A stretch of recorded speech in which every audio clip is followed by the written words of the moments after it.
warra Giriikotaa fayyisuudha. Qajeelummaa Waaqayyoo namaaf kennu amantiirra dhaabata. Gara amantiittis nama geessa. Kunis wangeela keessatti in mul'ata. Akkuma caafamee jiru namni amantiidhaan fuula Waaqayyoo duratti qajeelaa ta'e jireenya dhugaa jiraata. Galanni Waaqayyoof haa ta'u. Egaa sagalee Waaqayyoo kan dubbatu Phaawulos gaafa iddoo kanarratti ergaa isaa keessatti dubbatu maal jedha? Ani wangeelatti iyyeellawedha. Wangeelli kuni nan qaanessuudha. Wangeelli kuni nan salphisuudha.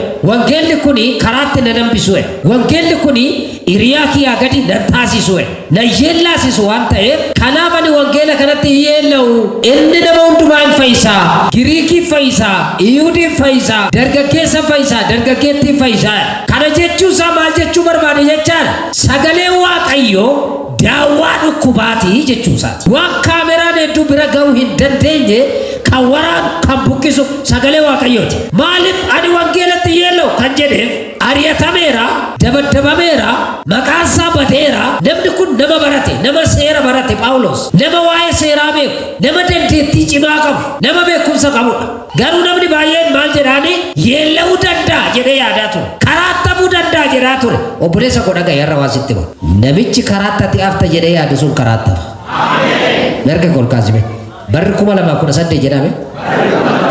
Anaaf bara eebbaa taadhame. Namni wangeelatti amane yeella'uu dhaame. Hojii ergamootaa boqonnaa 27 dhaxxanii yoo dubbistan Phaawulos gaafa inni bidiruudhaanii mootii Roomaa duratti isa dhiyeessuudhaaf fuudhanii ba'anii ergaa tokko Waaqayyo ergamaa isaa erga halkanitti dubbata.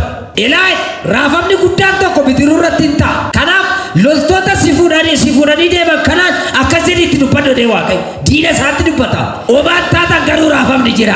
Obaan taatanii mootii Roomatti na dhiyeessuu hin dandeessu. Garuu rakkoon tokko hin uumamaa. Namni Waaqayyoo diina isaatti raajii dubbata. Harka kol kaasee waan sidaamaa jira. Bara kana diina keetti raajii dubbata.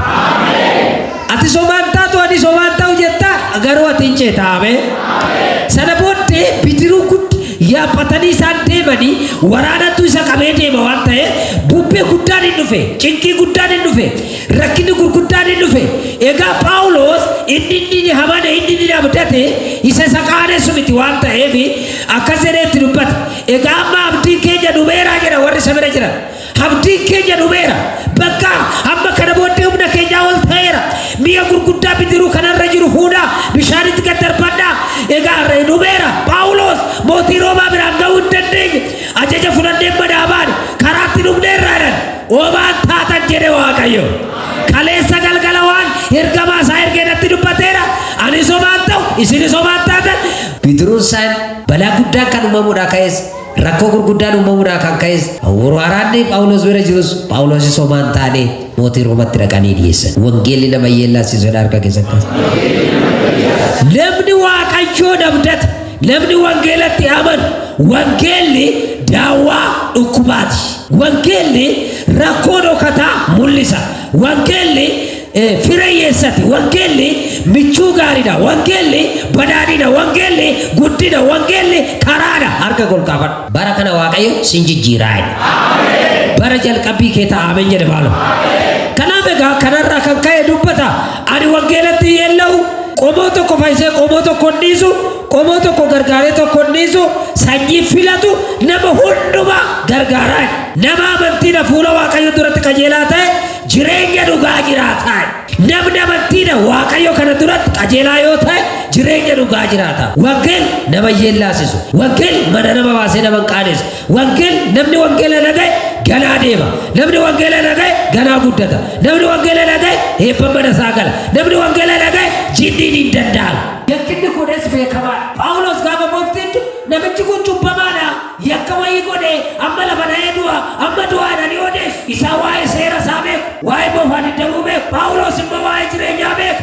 Marsiin homaa akkasan kun homaan taane Waaqayyo isa oolchee afaan lama dubbatanii namni kun jedhanii afaan lama dubbatan namni kun ergamaa mitiidha Waaqaa jedhan Phaawulos marsiin abbootti deenyoole Waaqa akkamitti isa dhiisuu danda'e Waaqayyo waan godheet barana waa guddaa tokko sii raawwata. Si eebbisas Waaqayyo.